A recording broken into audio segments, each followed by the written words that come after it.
रिश्ता माँ का है जो अजीम तरीन हस्ती है। माँ लफ्ज़ इशाअत से मीठा और चाहतों का समंदर है। माँ के श्री लफ्ज़ को अगर हकीकत की निगाह से देखा जाए तो ये कहना बेजाना होगा कि माँ अहले ज़मीन के लिए कुदरत का बेहतरीन तोहफा, माँ दर्दमंदी का गिरा कदर नुस्खा है कीमिया, माँ उम्मीदी के अंधेरों में जलने वाला चिराग, माँ की ममता जहाँ वरना एहसासात का लतीफ तरीन अतिया है। मेरी इस्लामी बहनों, माँ के कदमों तले जन्नत, माँ की बातों में हलावत, माँ के लफ्ज़ों में सखावत, माँ के होठों में मोहब्बत, माँ की किरदार में क़ियादत और माँ की ममता में उल्फत, और सबसे बढ़कर मेराज इंसानियत तक पास करने वाली शख्सियत माँ है।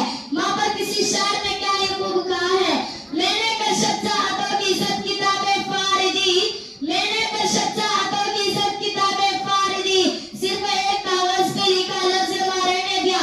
मुअज़्ज़ज़ सामिआत, जब मैं लफ्ज़ माँ के बारे में बोलने की जसारत करती हूँ तो मेरे सामने वो पाक चादर नजर आती है जो इमामुल अंबिया, सरवरे कायनात, हबीबे खुदा, सरकार दो आलम सल्लल्लाहु अलैहि वसल्लम ने अपनी रज़ाई माँ के कदमों तले बिछाकर असहाब के पूछने पर बताया कि ये माँ और माँ की आसमत है। ऐ माँ की नाफरमानी करने वालियों, सुना तुमने माँ की आसमत व तक़द्दुस की दास्तां।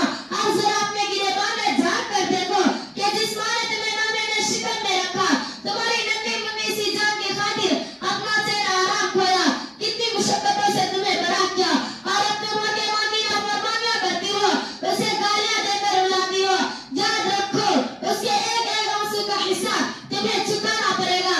और अगर ये चाहती हो कि तुम्हारी दुनिया भी बन जाए और उकबा भी, तुम्हारी दुनियावी जिंदगी भी सवर जाए और उखरवी भी, और तुमसे तुम्हारा रब राज़ी और खुश हो, तो तुम अपने माँ बाप को राज़ी और खुश रखो, क्योंकि रब की रज़ामंदी माँ बाप की रज़ामंदी में है।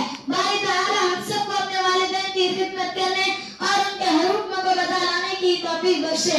अब मैं इस शेर पर अपनी तकरीर को मुकम्मल करके जगह ले रही हूँ। लबों पे उसकी कभी बद्दुआ नहीं होती, लबों पे उसकी कभी बद्दुआ नहीं होती, बस एक माँ है जो मुझसे खफा नहीं होती। शुक्रिया। अस्सलाम